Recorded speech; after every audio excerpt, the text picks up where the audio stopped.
Kwenye mji mkubwa wa Dar es Salaam, kulikuwa na kituo cha mabasi kilichokuwa na msongamano wa watu kila siku. Watu walikuwa wakiharakisha, wengine kazini, wengine masokoni. Siku moja, kijana mmoja aliyevaa suruali iliyochakaa na shati lililofifia alishuka kwenye basi la kutoka mikoani. Alibeba begi dogo lililoonekana kujaa vitabu vya zamani. Macho yake yalikuwa yamechoka, lakini alionekana mwenye matumaini. Akiwa hajui pa kwenda, alisimama pembeni ya stendi akiangalia huku na kule.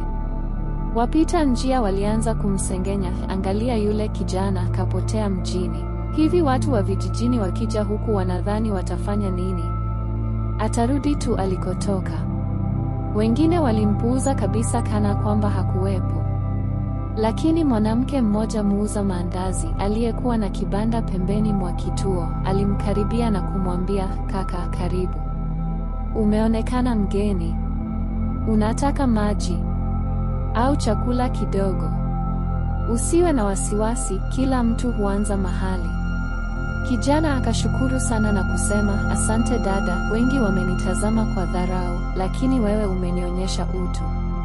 Siku zikapita. Kijana yule alipata chumba cha kupanga uswahilini na alianza kusaidia watu mitaani. Wakati mwingine aliwasaidia watoto kusoma hesabu, wakati mwingine aliandika barua kwa wazazi waliokuwa hawajui kusoma. Alikuwa mnyenyekevu na mchapakazi. Siku moja, kampuni moja kubwa ya simu ilitangaza tatizo. Mifumo yao ya mtandao ilikuwa imesimama ghafla, na wataalamu waliokuwa wameajiriwa walishindwa kutatua tatizo kwa muda. Habari zilienea mjini, kila mtu akizungumza juu ya mrundiko wa data ulioharibu mtandao. Bila kutegemewa, kijana yule akajitokeza. Alisema kwa sauti ya utulivu, "Ninaweza kujaribu kusaidia. Nilisomea teknolojia ya habari chuo kikuu kijijini kwetu, ingawa sikuweza kuajiriwa mara moja."